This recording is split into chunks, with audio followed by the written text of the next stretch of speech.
வணக்கம் சார். வணக்கம் sir. Sir, இது இன்னும் பவுடர் மாதிரி இருக்குது. இது முகத்துக்கு போடுற பவுடரா? இது என்ன பவுடரு? இதோட பயன்கள் என்னென்ன அதை பற்றி சொல்லுங்கள் சார். நிச்சயமாக சார், இது நீங்கள் கேட்டது கரெக்டு தான். இது முகத்துக்கு போடக்கூடிய பவுடர் தான். இதில் ரெண்டு வருது சார். ஒன்று வந்து லாவெண்டர், இன்னொன்று வந்து பார்த்திங்கன்னா சாண்டல்வுட். ஸோ இதை பற்றி இதனோட தனித்துவத்தை பற்றி சொல்லுங்கள்.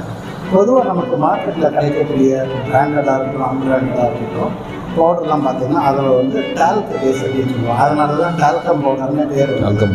இந்த டால்க் அப்படின்னு சொல்கிறது வந்து அண்டு பெரும்பாலும் மார்க்கெட்டில் கிடைக்கக்கூடிய பொருட்கள் என்னென்னு பார்த்தீங்கன்னா வாசனைக்காக ஆர்டிஃபிஷியல் சிந்தட்டிக் ஃப்ரேக்ரன்ஸ் யூஸ் பண்ணுவாங்க. அதே போல் டால்க்கும் வந்து நம்ம நுரையீரல் அப்படின்னு சொல்லக்கூடிய லங்ஸ்குள்ளே போயாச்சுன்னா irreversible, அதாவது திரும்ப அதை சரி பண்ண முடியாத பிரச்சனைகள் தான் ஏற்படுத்தும். மாசமா வீசிங் லாங் டர்மில் வரும்னு சில பேர் வந்து சொல்லியிருக்காங்க.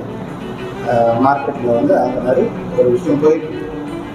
ஸோ இதுக்கு ஒரு ஆல்டர்னேட்டாக ஒரு நேச்சுரல் ப்ராடக்ட் வேணும். ஏன்னா வந்து இது வெயில் காலம், எப்போ பார்த்தாலும் வேர்த்து ஒழிஞ்சிக்கிட்டே இருக்கும். அதுக்காக ஒரு ஆல்டர்னேட் வேணும்னா நம்ம இந்த ப்ராடக்ட் அறிமுகப்படுத்தும்.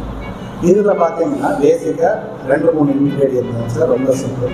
ஒன்று வந்து ஆரோரூட் பவுடர். ஆரோரூட் நீங்கள் கேள்விப்பட்டிருக்கீங்க. பொதுவாக ஆரோரூட் அப்படிங்கிறது ஒரு பிளான்ட்டோட ரூட், அதாவது வேர்லேருந்து எடுக்கக்கூடியது. நம்ம ஊர்களில் ரொம்ப அதிகமாக டயரியா, அதாவது டெய்ரி இந்த மாதிரி போகிறவங்களுக்கு, இந்த கண்ட்ரோல் இல்லாமல் போகிறவங்களுக்கு உள்ளே கொடுக்கக்கூடிய மருந்து இந்த ஆரோரூட் பவுடர் அப்படின்னு சொல்லக்கூடியது. ஸோ அதுலேருந்து எடுக்கக்கூடிய ஃபைனான பவுடர். அதே போல் கேவலின் கிளே அப்படின்னு சொல்லுவாங்க. இந்த கேவலின் அப்படின்றது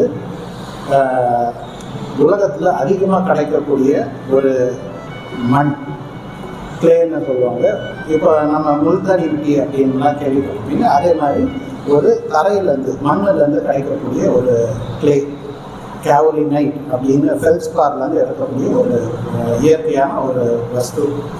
ஸோ இந்த கேவலினோட அட்வான்டேஜ் என்னென்னு பார்த்தீங்கன்னா, நம்ம முகத்தில் இருக்கிற இந்த பவுடராக போடுறப்போ நம்ம முகத்தில் இயற்கையாக இருக்கிற அந்த போர்ஸ், அந்த ஓட்டைகளை அடைக்காது.